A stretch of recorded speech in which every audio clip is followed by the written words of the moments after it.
As an academy owner, you work hard to build trust with your students, their parents, and your community.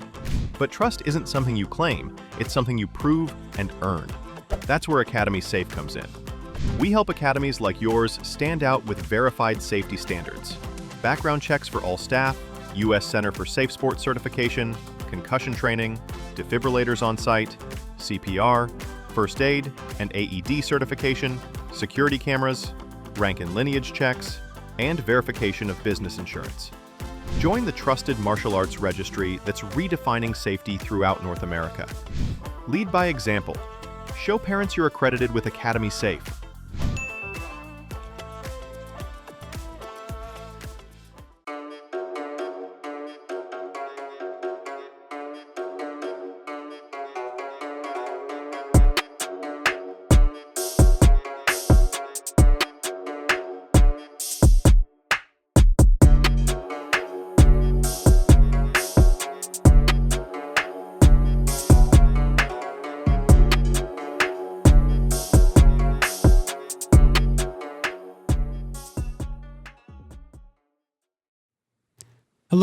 Hello, and welcome to My Empty Hands, a podcast about the martial arts through the lens of a Kempo practitioner. And as always, I am Reggie Darden, and I have another wonderful guest with me. This is Rebecca Knight here, and I'm excited to get to chat with her and learn her story and just kind of whatever other items that we get into. I usually start things off with just giving a little brief background on me. I currently train in 5 different martial arts at this point. Kempo being one of the primary ones. I also train in capoeira, train in Brazilian Jiu-Jitsu, Muay Thai, and Hapkido. I also have some experience in Taekwondo and boxing, and that's needless to say, I'm pretty busy with a job and dogs and a podcast. I have a lot to do, but I just enjoy chatting with not only Kempoists but other martial artists about their stories. I love getting the stories and love to be able to share with them. So I will continue to try and find time to do that and kind of go from there. So I will go ahead and turn it over to our guest here. How did Kempo find you? How did the martial arts find you? And where did it all begin? And we'll just go from there. Wonderful. Well, first of all, thank you so much for having me. I'm very, very honored to be on this podcast. You've had my mentors on this podcast recently, John Sepulveda, and you've had one of my students on this podcast, Michelle Higgins, a student friend. Nice. She's a wonderful lady. So I'm really, really grateful to be following in their footsteps and be able to share my story along with theirs. You're very nice. I, of course, enjoyed speaking with both of them, and we'll definitely do follow-ups in the future. So I like it. Wonderful. How I found the martial arts. Everyone comes to martial arts for different reasons. And I've been teaching for a while, running a school for a while, and I find they fit into about a category of 3 or 4 different reasons people come in. Sometimes they're walking in the door because they're just looking for community. They want a place where they belong. Martial arts just is one of the ways that they can find that community through like-minded people. Sometimes they walk in the door because they're looking for competition. They're looking to challenge themselves against other people, see how they measure up and push themselves a little farther. Sometimes they're walking through the doors. They just want something to express themselves with. It's an art form. It's a way to just, where can I put my energy and my passion? And sometimes they walk through that door because they're afraid. Something terrible has happened to them. And if there's something they can do about it to make sure it doesn't happen again, that's why they're there. And that final reason is the reason why I walked through the door. I was born and raised in a religious cult. The first 10 years of my life were spent communal living. There was mental, physical, and sexual abuse, which was pretty much on a regular basis, whether it was perpetuated on myself or my siblings, of which I had 7. So the first 10 years of my life, there was no hope. There was no ability to defend myself verbally or physically, and there was really no other option other than to be a victim of my circumstances. We moved to the States because this cult was primarily in Mexico. We moved to the States when I was about 10, And the process of figuring out what life was supposed to be like outside of that really got started. We were agoraphobic, all of us, afraid to leave the house, afraid to venture out. And some of the small things that we started to do to find ourselves led to bigger things. I started first with music.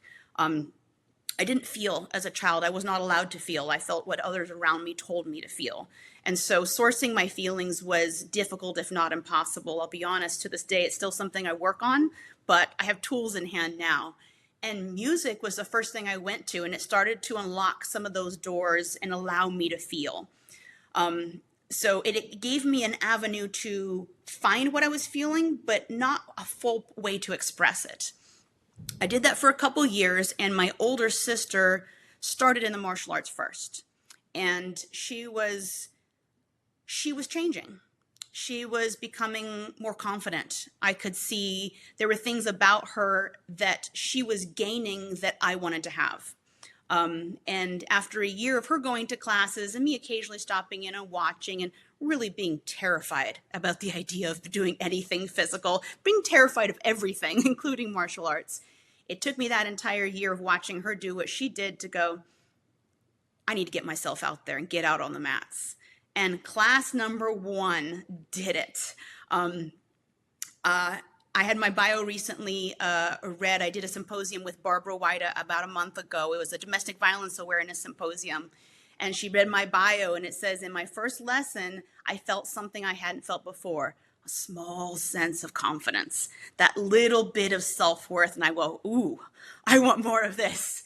And that was 29 years ago on August 29th of this year was my very first Kempo lesson. And honestly, I couldn't imagine my life without the martial arts, because that started me on the journey to finding myself, starting the healing process. And I say starting because it's ongoing, but really being able to pass along to others the skills that I have gained, so that because I was a victim when I was a child, and I see these kids come in that are struggling, whether it's confidence, whether it's bullies, whatever it is, I can help them overcome it while it's still small. I can help them battle it while it's right in front of them, and they don't have to wait till they're older. They don't have to wait to heal. They can start that process now, and they can negate some of those things from happening.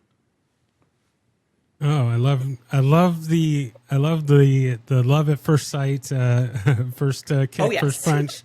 That's, I mean, when I started, I mean, I've always been interested in the martial arts, and when I finally got that opportunity to start training, I mean, just as soon as I walked into the smelly studio with the shag carpet, and I was just in love from the start. So I always enjoy that. I find it kind of it's interesting that your stories has some elements that are kind of similar to elements in my life. One being, well, my sister-in-law was part of a kind of cult militia situation, and kind of a lot of the same things happen in her life, as far as just being sheltered from the world, and not being able to get out and experience things, and having that fear of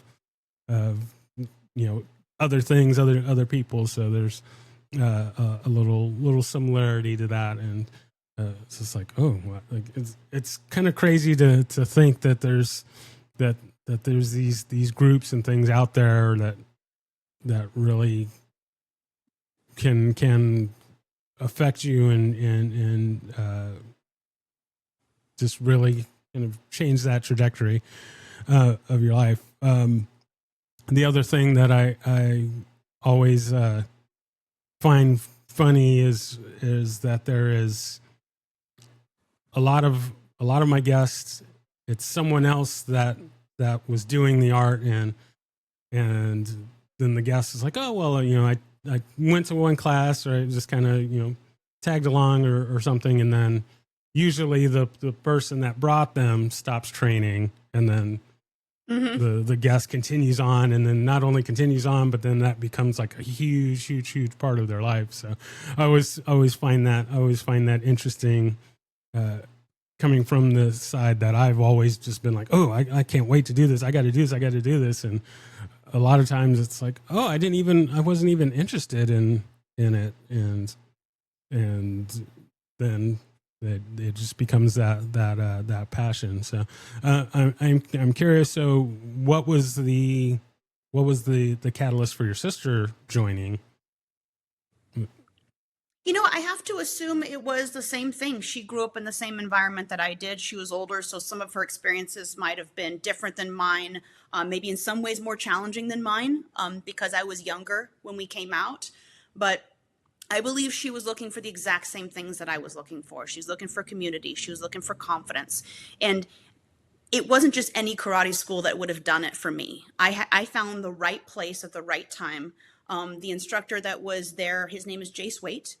And he was kind, he was compassionate. He wasn't the typical Cobra Kai that would have not have done it for me. I would have walked in day one and walked right back out and never gone back. But he cared how I felt.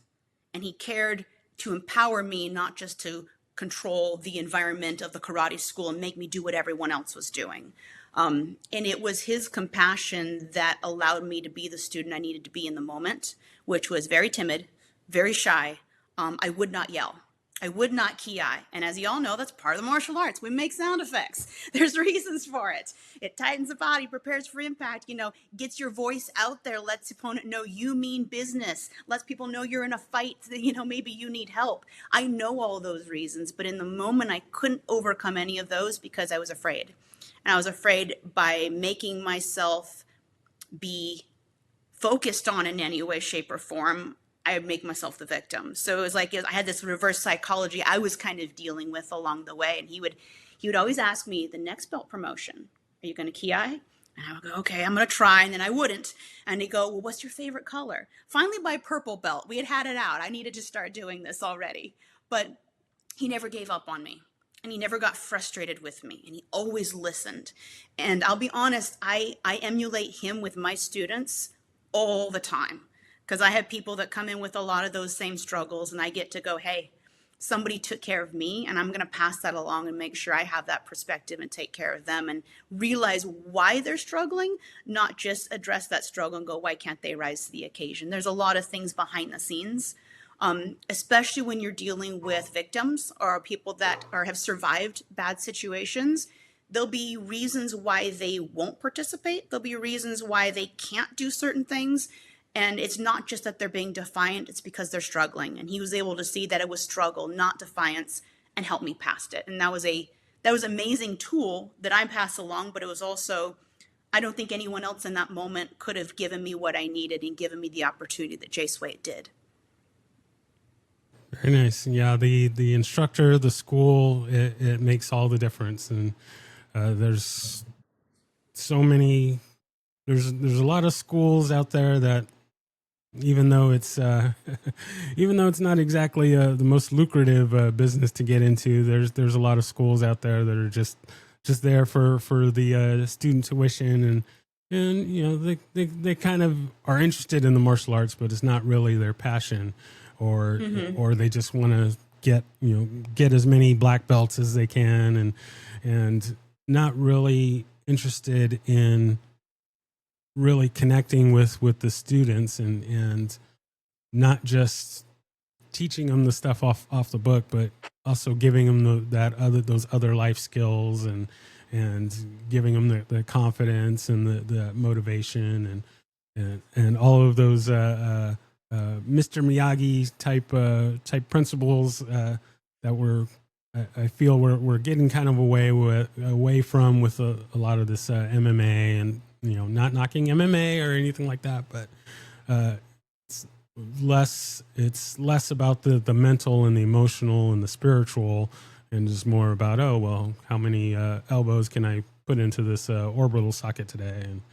And so I like that. I like that you had that teacher to really help build you up. And so coming up, did you kind of start falling into the training easily, or were there still kind of stumbling blocks coming up? The martial arts journey for me was incredibly hard because I had to overcome so much just to show up. I would have panic attacks on the regular. I'd be in the middle of class and I would get red splotches from head to toe. I would be burning up and I would just have to leave the area because I was outside of my comfort zone. I didn't, whether it was being put on the spot to have to speak publicly was really, really hard for me, or speak in front of the other students, or just to physically have to perform a move. None of it was easy. But because it wasn't easy and because it was challenging and because I was able to overcome it, it became more empowering than anything else I had in my life. So it was always hard. And coming up in the martial arts, it always hasn't been friendly for women. So it was always more challenging to come up as a female. People would, especially with any level of rank, they wanted to see if you really did have it or if there was an alternate reason why you got your rank. My current instructor is my husband. It's how we met. It's the standard Kempo love story. He was such an amazing teacher. We ended up getting married. We just celebrated 22 years in September. Yeah, congratulations. And part of that journey, I came to him as a second degree black belt because I had taken a little bit of time off and then came back into the art. And in that process of being his wife and his student, he has always made sure that I earned every single rank that I wear, because the last thing he wants is someone to go, oh, she's his wife, so that's why she's a 7th degree. And he's like, nope, put her out on the mats with anyone and she's going to have to prove it for herself, so he's always made it a little bit more challenging for that reason, and I am grateful for him for that, and I wouldn't have it any other way. So the challenges that I've come across have been more mental and emotional. I've told this story recently, but it's powerful, so I'd like to share it again. I've had amazing coaches. Mr. Waite was my first teacher, and he taught me for a little bit under a year, and then the school changed hands, and as life happens, things shift and change. I had a couple other people that stepped in, and then my husband has been my instructor since 2002. But in 2006, we met Sigung Stephen Lebowning. And he became a mentor and a coach to both of us, and an amazing man. We lost him in 2020, but every lesson that we had with him was just pure gold. He taught us to respect ourselves. He taught us to stand up for ourselves. He taught us that martial arts was just an extension of that. It was the physical extension of the power that he wanted us to have within ourselves. And a lot of that he was able to express because of his background. He was a police officer in Sacramento, and he worked in his unit in sex crimes against women and children. And so he watched people that went through these situations. He watched people that overcame them. He watched people that went back to those situations and were re-victimized. So he knew what that fear was that they were facing. And my husband and I have very similar upbringings. He didn't grow up in a cult, but he grew up in a drug house. And he grew up with a lot of bad stepfathers that were abusive. And so we had a lot of the same struggles in our martial arts. So the story that I'm leading up to, and all that backstory is several years ago, I want to say about 10 years ago, we were doing a seminar in our school. And Sigung came down for a lot of events. We loved every chance we had to have him influence our students. And he was running a drill where I was on my back, and he was standing over me, and he was talking about, working angles and what to do in that situation. And as he was leaning down over me, in that class, he saw fear in my eyes. And in that moment, he shifted gears. We did something different in the seminar. Everything worked out well, but he asked to speak with me privately afterwards. And he called me Miss Rebecca. That's the way that he loved me. And he said, Miss Rebecca, I need to apologize to you. He goes, I saw something in your eyes I never want to see again. I saw fear, and I'm never going to partner with you in that drill. I'm never going to put you in that position. I'm going to save you from that. I'm sorry, and it's never going to happen again. And I thought about it for a second, and I said, Sigung, don't do that to me. Please don't take away the opportunity for me to be afraid in an environment I still know is safe and overcome it. Because if I can't overcome it here, I can't overcome it anywhere. So I begged him, let me be your partner. Challenge me, push me. No, I'm going to be afraid, but no, I'm going to show up anyway. And because I did, I'm going to know that that's possible. So it was I accept the challenges. I almost embrace and encourage the challenges that come in the martial arts, because every challenge that I do embrace and see and approach makes me better. It gives me an opportunity. So I'm still learning and growing along the way. And those challenges are different every time. Sometimes it's a tournament and putting yourself out there in front of other people. Sometimes it's just those little situations where you're terrified in the moment and you still have to overcome it. And to me, those are the joys in life that I get to encounter along the way and see how I can rise to the occasion as it happens. Oh, I love that. I love that drive to continue and to be pushed. Sorry, current generation, younger generations, but there's a lot of not that grit, that intestinal fortitude, that drive to push yourself. Things are going to be uncomfortable, especially in the martial arts. It's like you're training. Well, okay, not everyone is training to be a warrior, so to speak, but it is a combat art, and yeah, there's going to be tough moments, and if you run into that and then you're just like, okay, I'm going to just shut down, that doesn't help. So yeah, I like that push. Kind of going back a little bit, and this will kind of connect to the next little piece I wanted to ask about, but I wanted to make sure I get to this is that dealing with, the anxiety and having the panic attacks, and just, I guess, for lack of a better term, just kind of that fear of the different things, the training, whatnot. What kind of things would you give as advice for others that may be kind of struggling in that, in not only just in the kind of martial arts training, but maybe just in life? How would you suggest to deal with those sorts of things? It's a great question. One of the biggest things that helped me is put it into perspective. Fear is a mile wide, but an inch deep. So if you put it into perspective and you go, what am I really dealing with?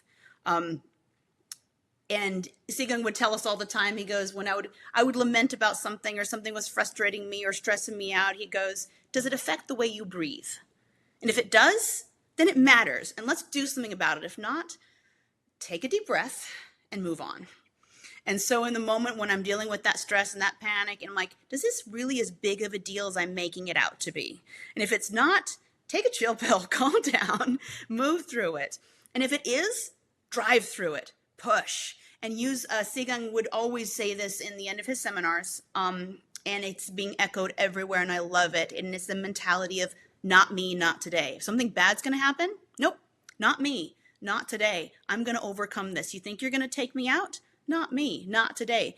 Emotionally, you think you're going to bully me and put me in my place and not allow me to have a voice? Not me, not today. So I have those two anchors of the empowerment of not me, not today, and then the perspective is, does this really matter? And if it does, address it directly, and if not, just move forward calmly. Excellent. I like it. So let's connect that into the competing side of it. For myself, I grew up very, very shy, very just, I don't want to be out there. And then also couple that with, I did not get the sports gene, the athletic gene. I have 3 older brothers, and they all did football and track and baseball and basketball and bowling. I mean, even my mother, like, they were pretty much on the path to being pro bowlers, which seems crazy to me, but and so we had all kinds of trophies and stuff all over our house, and I had none because I was terrified to do anything. Somehow I was able to get into the Kempo training, and I did do a handful of tournaments, and I got disqualified in every one of them. So oh no, that was always fun. Well, I say this because I went to a lot of open tournaments, and in the open tournaments, still baffles me that head contact, face contact, a lot of times was not allowed. And I'm a big fan of we called it the California Blitz, and so I was blitzing my way into them, and I like that, but that back knuckle reverse punch combo, and Yes. so yeah, I throw that back knuckle, and they're like, "Oh, no head contact, no face contact," and I'm like, "This is martial arts, right?" Last time I checked, that's a part of the body that you should be able to hit. But so yeah, I got disqualified in everyone, but I enjoyed going just to support my friends and whatnot. But so how did the competing side of that come into your life, and were you able to? How did you kind of overcome that that anxiety? Because I still get nervous thinking about tournaments I'm not even in. Oh, I'm nervous just talking about tournaments. I totally understand. Yes. You know, but it's perspective. I competed quite a bit when I was lower ranking and kind of coming up in the previous organization we were part of. They were really big on tournaments. And I would have the same panic attacks and the same nerves and the same worries and the same things. I now see it more of as a challenge in the moment to kind of calm my breathing, get my state of mind in place. I hadn't competed in a very, very long time. And a couple years ago, I was 1 year out of ACL surgery. And the internationals were going on, and we were there for a symposium. And my husband goes, "We're not traveling out here, and you're not going to compete. You know, if we're going to go, let's go big." And he talked me into competing. I didn't compete in sparring. I wanted to make sure that knee was still healing. I was a little tentative and nervous, but I opted to compete in forms. And kind of brushing the dust off after having not competed for maybe 10, 15 years or so was a little unnerving. I need to give a shout out. I have an amazing forms coach who's not just a forms coach. He's also coaching us in everything in life. His name is Lee Wedlake. We lovingly refer to him as Uncle Lethal. And he is a forms champion. He is amazing. He has other students. Joe Cantelli's a forms champion. And he had been coaching me on my forms for a little bit. So that really helped give me a little bit more confidence going out there, knowing I had the best of the best behind me. Confidence, but also a little bit of nerves because I had the best of the best behind me and I wanted to make him proud. And then I give a ton of credit to my husband who was there the whole time, you know, making sure I was breathing, making sure that I knew what I was doing as I was second guessing myself in the hotel room the night before. He's like, you know this form. You know you've been doing this form for like 20-something years. You got this. And just kind of nudging me in the right direction. But it's really getting out there and competing is the ultimate opportunity to show yourself what you're made of. And you either win or you learn. You either show up and do your best and you're like, yes, I did it. Or you fumble and you falter and you figure out why. Was your mindset not in place? Was your training regimen not in place? Did you just assume you could do Form 4 and you hadn't really checked your cardio? You know, there's a lot of those things in place. And I did do Form 4 and I did win Grand Champion. So I'm proud of that. And that was a great achievement. One of the really cool things was I also competed in weapons. And I did a staff set. It's Chuck Sullivan's staff set. Oh, yes, one of my favorites. I love that set. And back in the day, Seagung the Bounty did some training down in Chinatown. And it was kind of like a martial arts exchange. He would share what he knew. They would share what he knew, kind of a thing back and forth. And he showed them the staff set. And they had the tenacity to say, "You want us to fix that for you?" And Seagung did not take that well. Seagung rumbled and he grumbled. "What are you talking about?" And it wasn't the form, it was a transition. And he goes, "Let me show you what we call palm frictions." And the palm frictions just transition the hands so you can get more rotation and power without binding up. And they also protect the elbow. You tuck the elbow on the inside of the staff versus the outside of the staff. And that's one of Seagung's signature pieces. So the really cool part about competing in that tournament was I was competing. There was a stage behind the judges, and guess who was standing on that stage? But Chuck Sullivan himself and my husband staring me down. And then I could see Seagung up on high looking down going, put fire in the belly. You better hit. You better go hard. You better go fast. You better go strong. And that was an amazing experience. I did get first place in the form as well. So I hope I made everyone here end up in heaven a little bit proud. Oh, I'm sure you did. I'm sure you did. That's excellent stuff. Like I said, that's one of my favorite form sets. I need to work on it myself. In the garage, last few times that I was working on it, it was in my living room, and I have very high ceilings, but not everything. There are other items in my living room that probably should not be there when swinging around a staff. So. Yes. I have a great story on this real quick. When we worked on this with Seagung in his garage. In his house, we'd go visit him on Seagung Mountain once a year, and he'd come to us several times a year. But we were learning this in his garage, and we already knew the base form, and he was trying to show us the palm frictions and tucking the elbow and such. And he would teach with, in his hand, what he called Master Shinai, which was just a Shinai. It makes a lot of noise. Yes, it hurts, and it gets your attention.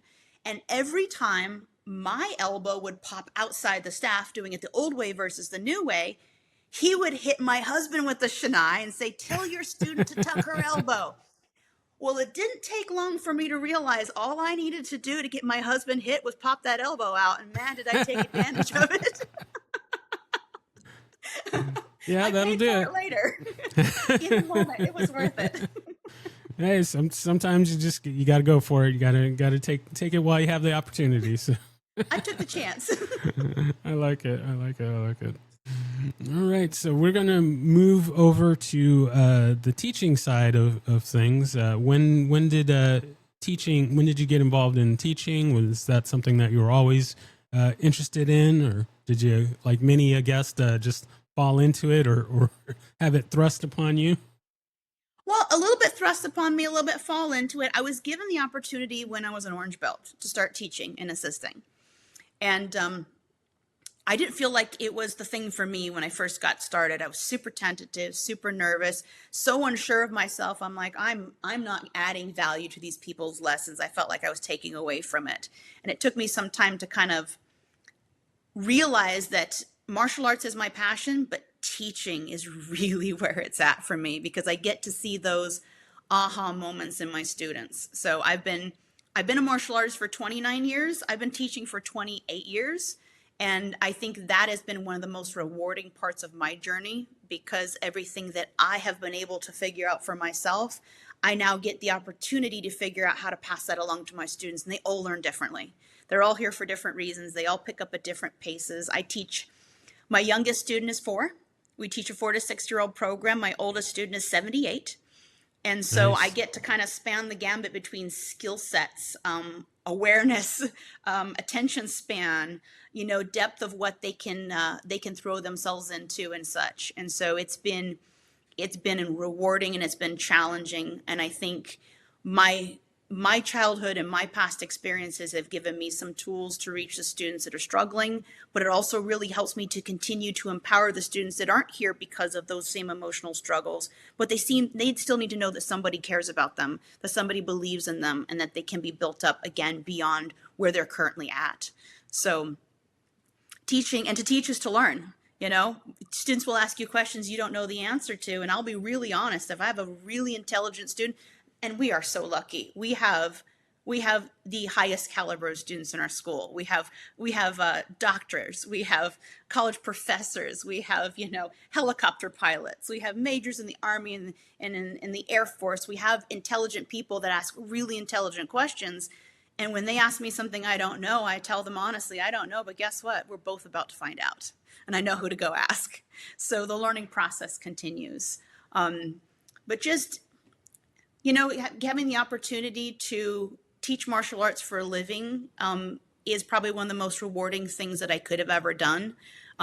We make a good living doing what we do. Could I have made more doing other things? Likely, but the emotional paycheck to me matters as much, if not more, than the financial paycheck.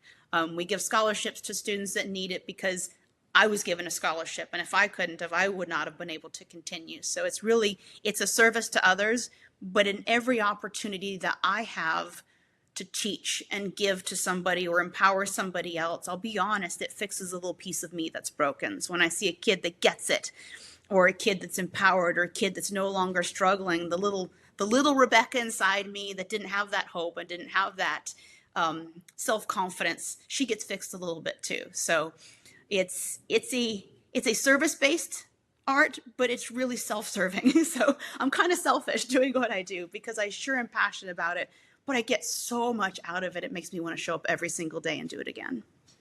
Oh yeah, no, I can relate. I haven't had much experience, opportunity to teach Kempo, but I've taught capoeira for a lot of years, and I love that aha moment that when someone when the student gets something or movement clicks or a principle or something clicks, and it's like, oh, that light goes on, and it's like, oh, I'm so glad I was part of making that happen, and so I love that feeling and that moment, and so it's always exciting to see that. So very nice. Is there something that in your teaching now that maybe you wish you had when you started teaching, or maybe something that you did previously or was around previously that we don't do now that maybe you wish would come back, anything like that?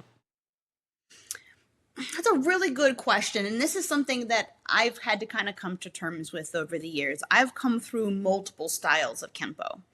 And the first system of Kempo I came up in was not Ed Parker's Kempo, it was Tracy's Kempo.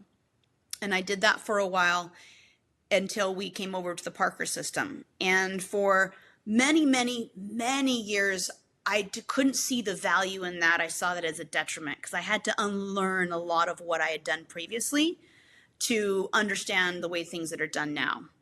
And I would be so jealous of what I would call homegrown Kempoists who had an amazing Kempo teacher from day one, same style, no differences, and they had this pristine upbringing in the foundation of the art, and I wanted to be them. And then I realized, a lot like my childhood, I didn't come up in that caring, nurturing, healthy environment, and all of that is wonderful and good, and I want people that have that to cherish it. But because I didn't, because I have a different perspective, I have depth that I can offer to the students. So because I've seen the way things were done previously, or because I had to unlearn something to learn something new, I can be a better guide and I can better understand my students that have cross-trained, or we have students that are black belts in other styles that came to train with us. And when they're going, man, I'm really having a struggle adjusting my foot because in my old style, the heel is here, but in this style, the heel goes out, and I understand why. I can be more compassionate and I can give them some of the tools that I used to convert old habits that were bad into good habits, or change an old pattern into a better pattern. So I think as much as I would want to lament and say I wish I had it the easy route in Kenpo, I don't think I'd want to say I wish I had it the easy route in life either, because I would lose all of the tools that I gained in that struggle along the way. So having the teachers that I had in the times that I had them was exactly what I needed. And now I'm incredibly lucky. We had what we call the Four Horsemen of American Kempo as our coaches: Sigung Stephen Labounty, rest in peace; Bob White, rest in peace; John Sepulveda, who also has a nickname, the Sepulvenator. If we love you, you get a nickname. There's no getting out of it. I like that. That. Yes. And then Lee Wedlake, Uncle Lethal. And those four gentlemen had coached us in life. They had coached us in the martial arts. They have coached us in business. And they have helped us whenever we have a position where we're not really sure what to do. We've gone to them, and their advice has been absolutely amazing in pointing us in the right direction. And even when we've seen their advice and hesitated to take it, the second we did, we understood where they were coming from and why they were telling us what to do. Very nice, very nice. Yeah, so like you, I started in essentially a Tracy's system, and then when I switched over to the Ed Parker's curriculum, I would in the first school I made it. I got about halfway through my green belt, and when I switched to the school that I'm at now, well, let me go back a little bit. I didn't realize that there were different styles of Kempo when I first started training. And kind of rat hole tangent, but I always laugh when I watch The Perfect Weapon because like I didn't know about the putting the belt knot to the side, and it actually still drives me crazy every time I see it. even though the school I'm at now, we do that. But when I would see it, I was like, why is this belt, like, move that thing, straighten that thing out. It's driving me crazy. But yeah, when I started at the school that I'm at now, it was like, oh, well, you're going to have to start over as a white belt. And it was like really? Like, I know Snap and Twig. I know 5 swords. I know, but in going through the training, we didn't do at my original school. We didn't do terminology. We didn't do the pledges. We didn't do freestyle. There's a lot of things that we didn't do. And so at this school, by the time I got to my orange belt, there was so much more knowledge and skill set and understanding that I obtained. And, not knocking my first school was great training. A lot of great competitors and stuff came out of the school, and it was great, but it was just a whole different perspective and a whole different set of knowledge that I picked up. And it was like, oh, okay. If I had been allowed to keep my rank, I would have missed out on all of that. So I was very fortunate for that. Very fortunate. All right. So we're flying through time here. I mean, there's so many things that I want to get to, but we will I will try and stay on task here. So the next little thing here, recently I was involved in a conversation about what it means to be a black belt. And so the kind of conversation was immediately triggered upon a certain person we're not going to talk about in the jiu-jitsu world that obtained rank rather quickly. And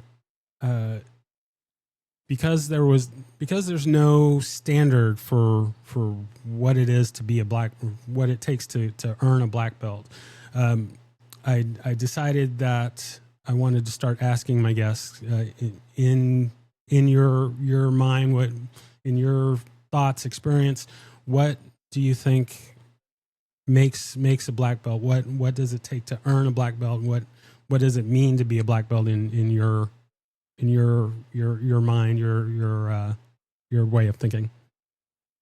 And that's a fantastic question. When I was first coming up in the arts, I had the idea that every black belt was graded equally and there was an equal standard. And then I went to my black belt test, and there was probably about 100 of us in that organization, varying skill levels, varying abilities, varying levels of understanding. And it shook me a little bit in that moment because I was young. I was 16.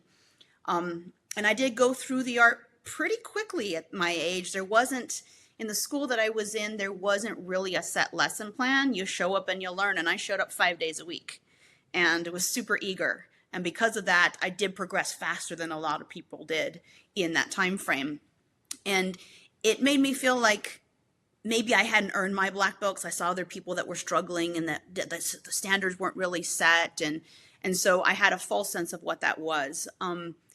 In my training and my perspective, being a black belt is the beginning of the understanding of what you've learned up until then. So it's step number 1. You've accumulated all these patterns. You've learned all these concepts and principles. You've had all this stuff presented to you. How well do you understand it? How well can you correlate it? And how well can you communicate it and make it happen in real time? And to me, a black belt is not somebody who has gotten all the information and is just understanding it better, but is seeing where the gaps are and continuing to learn. My husband and I just ran a black belt test on Saturday. We run black belt promotions every 4 months. And this time through, one of the things we were focusing on is not only be earning your black belt, what it means to be a black belt. And part of that is finding those knowledge gaps. We do a written test with our students. And the written test is designed for two things. It's designed for us to see what they remember and what they've learned, as well as how we have done as coaches and mentors imparting that information. So it's really a double test. So we see how those things have kind of come together, and where there's gaps along the way, we let them know we're not here to ridicule for what you don't know, but to help you see where those gaps are and fill them. And so it's a learning process. It's teaching them, yes, you know so much and you've come so far and you should be confident, but the cycle needs to be that you're continually learning. Like the I Ching, it has a circle and 3 lines, and the vessel of knowledge, it's always open. If it's not open, you're done learning. If you're done learning, you're stagnant and you're stale and everyone's going to pass you. So it keeps them humble and motivated kind of at the same time. Very nice. Very nice. Yeah. There's always so much to learn. And I always kind of have a laugh at those out there that kind of, they get their black belt, or they get, 4th degree, 5th degree, whatever. And I'm not just Kempo, but other styles. But I always kind of laugh at those that kind of have that sense of, oh, well, I'm done, or I've got my cup filled up enough, and okay, maybe there's a few little things that I don't know, but I've got this. And it's like, there's so much. I mean, we in my school, we did my instructor had us do an exercise of let's take the first technique out of the book, delayed sword. It's like, all right, how much can we do with delayed sword? And like, oh, I don't know, maybe 10, 12. Like, no, like we can go all week, all month, just doing delayed sword and working different angles, different things, different attacks, different combinations, addition. I mean, there's so many things that we can do with just that one technique. I don't see how anyone could say, even train 20, 30, 40 years and be like, I think I'm getting the hang of it. Like, no. It's impossible to get bored. We had asked Uncle Lethal at one point in time, because he gives us such tremendous insights, and it takes us a while to absorb them and digest them. And he's throwing this fantastic information our way. One day we go, sir, are you still seeing new connections in Kenpo? And he goes, if I wasn't, I would have moved on. And he's been doing this for almost 60 years. And so I'm like, oh, Kenpo's like parfait. There's layers. You just got to go look for them. But there are always new things and new connections and new levels of understanding that you can find along the way. Oh, for sure. Oh my goodness. There's so many things that I want to get to. Like I say with all my guests, we'll definitely have to do part 2 and 3 and 4 and 12 and on and on and on. But we're going to go ahead and move into what I call our lightning round here. We've got a few little questions as we head towards wrapping up here. So first one being, do you have a favorite technique?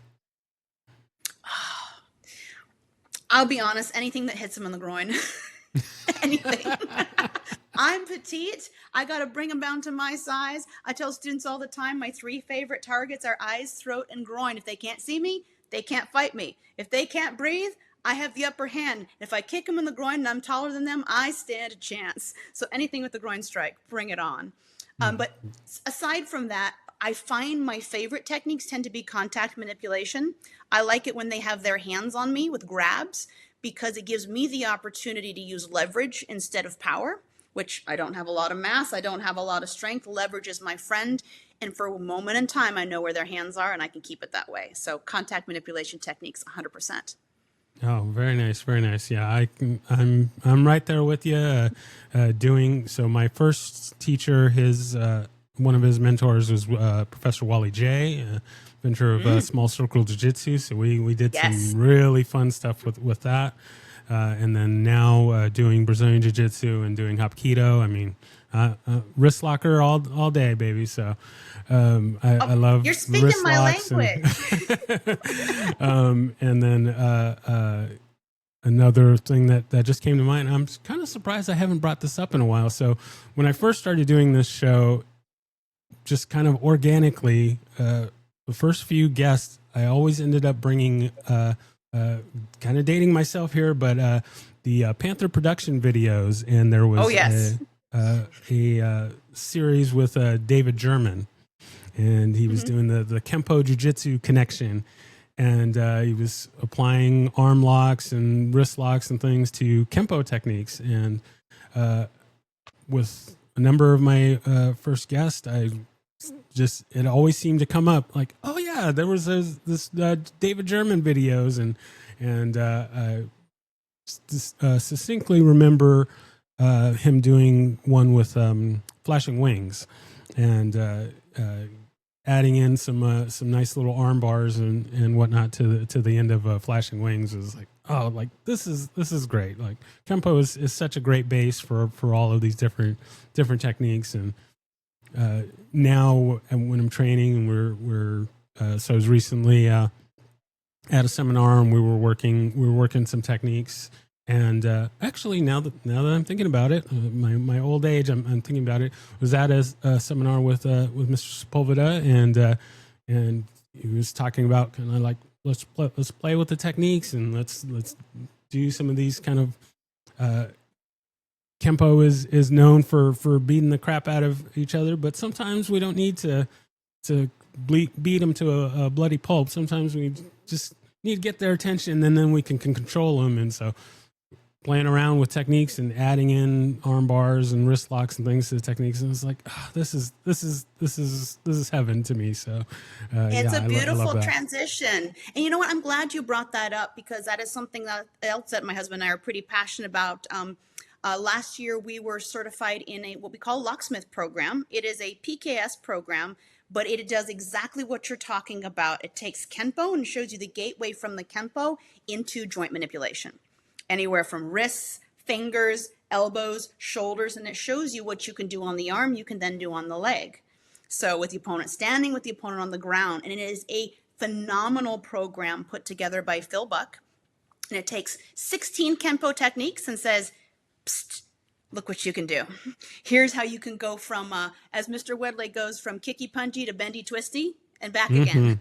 So you can have those two options available. And each technique has 6 different places where you can branch off to 6 different locks or positions.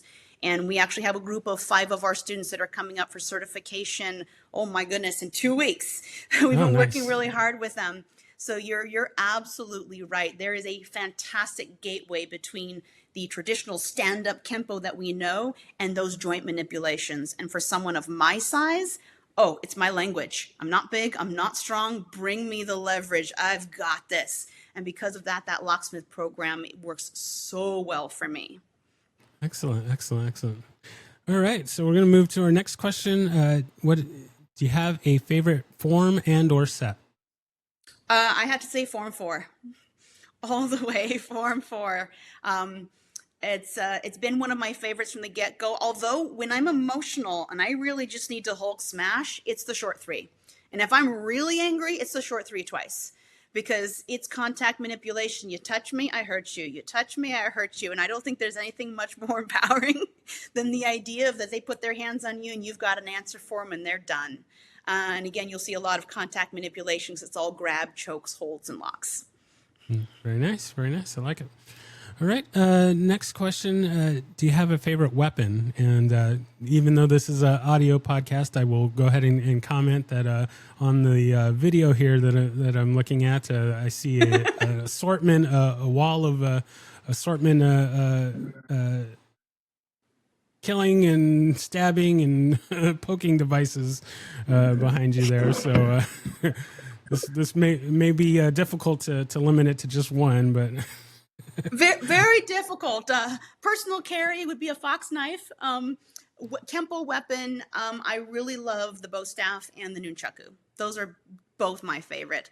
The staff because of Sigung, 100%, and the nunchaku just because it's a ton of fun. And I love that they all relate. It doesn't really matter what weapon you pick up. You use the same patterns. You use a lot of the same concepts, theories, and principles. But yeah, I love every weapon. If you're looking at exotic weapons, the whip chain. I did a personal form with the whip chain, and I did it based off of master key techniques in Kempo. So that was a really cool experience to figure out how a flailing weapon might be utilized against a self-defense situation and what you might have to alter and change. That was a great experience. Oh, very nice. Very nice. I like it. All right. Let's see. The next question there. If there was anyone that you could train with, living or dead, fictional or non-fictional, besides Ed Parker, who would that be? Ooh.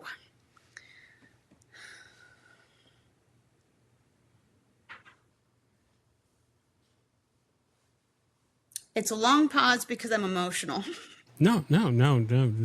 Take all the time you need. We got plenty of tape. Probably not the answer you're looking for. I'd want one more lesson with Seagung.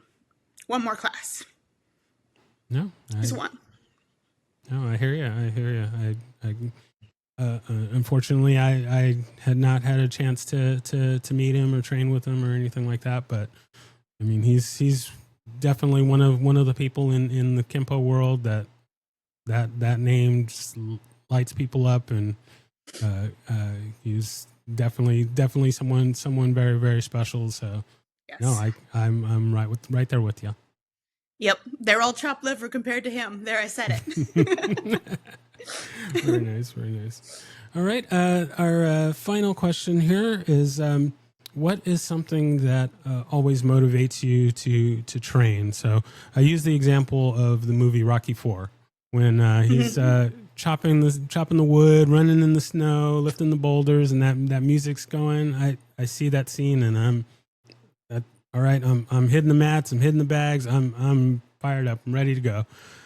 So what is something like that for you that just always gets you out there on the mats and ready to train? It's going to come back to that not me, not today. Just having that feeling of knowing nothing can hurt me again. Nothing. And every time I train, I have that empowered feeling. I love elbows. I call them my blender blades. If you put your hand in my blender, it's your fault. Doesn't matter how small those blades are. I'm going to make a bad guy smoothie. That's what I tell my kids. And so it's just that feeling of whenever I feel like I'm maybe not empowered, or I'm not confident, or I'm unsure of myself, I get out on the mats. I hit the bag. I run the 3. I do something physical, and it reminds me of my self-worth, and it reminds me of what I'm capable of. And it keeps me in a positive place, which is not what I'm built from, but it's where I want to be. Very nice. Very nice. I like it. All right, so we are now at our final piece of our time today, and that is shameless self-promotion. So you can plug anything that you want, or if there's anything that we hadn't covered that you wanted to make sure that you get out there, you have the floor, and then we'll close out from there. Wonderful. I'll start with, we have a big event coming up in December. This is actually our 20th anniversary of running a workshop and awards banquet to celebrate our students. It's the first weekend in December. We have 10 instructors coming out. Mr. Sepulveda would have made it, but he had a back surgery that he's recovering very well from, and we're cheering him on. But we have Lee Wedlake. We have 2 of Mr. Sepulveda's students, the Donatios, in his place. We have Barbara White and some of her students coming out.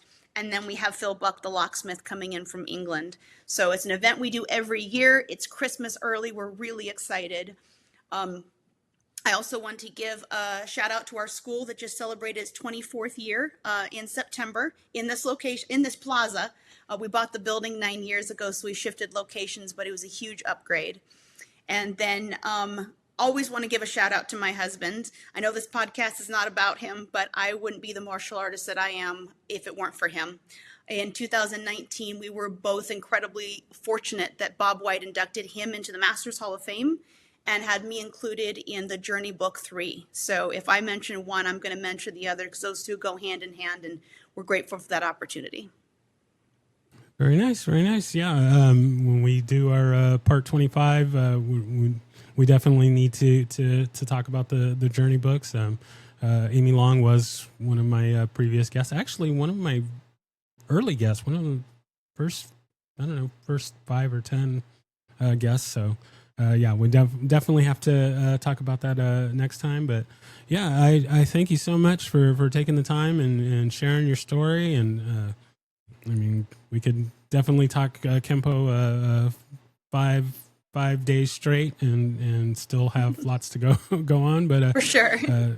You, of course, have a open invitation to be on any time. So I hope that you will come back and we'll get into more fun things. But once again, I thank you so much for being on, and I can't wait to get this out to share with the listeners. And yeah, we'll have to do this again.